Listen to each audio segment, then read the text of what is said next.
A decisão é muito acertada e chega com atraso, Fabiola, que nessa segunda-feira, mesmo dia em que o ministro Alexandre de Moraes decidiu arrastar os militares das Forças Armadas para os mesmos inquéritos, para o mesmo cenário em que estão sendo apreciados os processos contra os civis envolvidos no 8 de janeiro, nesta mesma segunda-feira, a Procuradoria-Geral da República denunciou no Supremo mais 80 pessoas acusadas de participar nesse quebra-quebra de 8 de janeiro. Com isso, já subiu para 912 pessoas denunciadas. A maioria já está presa temporariamente, está lá na cadeia. E essa lista não inclui nenhum fardado, todos civis. Então, o ministro Alexandre de Moraes foi provocado pela Polícia Federal. E ele concluiu que, como relator dessa encrenca toda, de todos esses inquéritos, todas essas investigações, que ele deveria determinar que os militares envolvidos nesses atos golpistas também sejam julgados pela Suprema Corte e não pela Justiça Militar. Isso foi feito com 50 dias de atraso. Só agora o ministro Alexandre de Moraes descobre que golpistas civis e militares se lambuzam da mesma maneira, comendo manga ou digerindo a pregação gosmenta do bolsonarismo.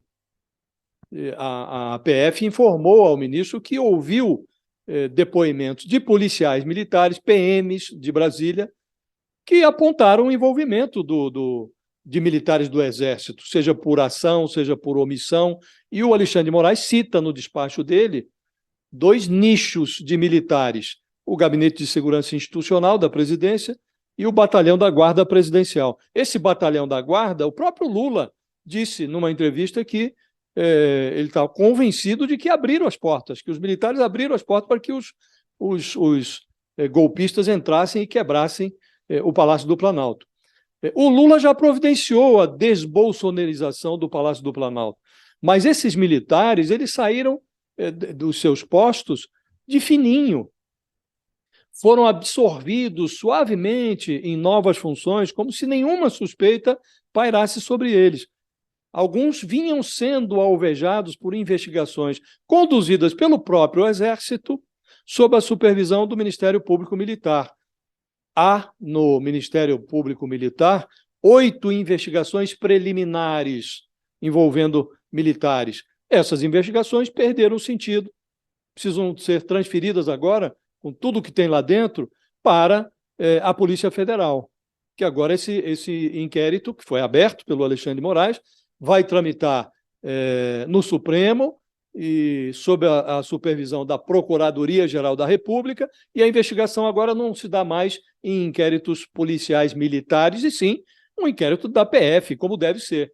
Então, acho que se normalizou a situação, Fabiola. Estão sendo enquadrados os militares, ou estão sendo investigados, com as mesmas suspeitas da prática de crimes previstos na lei antiterrorismo ou no Código Penal, crimes contra o regime democrático. Então, os golpistas militares foram lançados no mesmo caldeirão em que se encontram os militantes civis das falanges bolsonaristas. Vão ser submetidos agora ao mesmo rigor e logo nós vamos constatar que fardados e paisanos se deslocam de forma muito semelhante nessa gosma quente em que se converteu essa investigação toda. Esperneiam, fervem ali na mesma temperatura, Fabiola. Numa democracia, o maior excesso que se pode cometer contra um golpista é o excesso de moderação. E os militares estavam sendo tratados com excessiva moderação. É preciso que eles padeçam num inquérito que seja tocado com o mesmo rigor que está sendo utilizado na investigação contra os civis.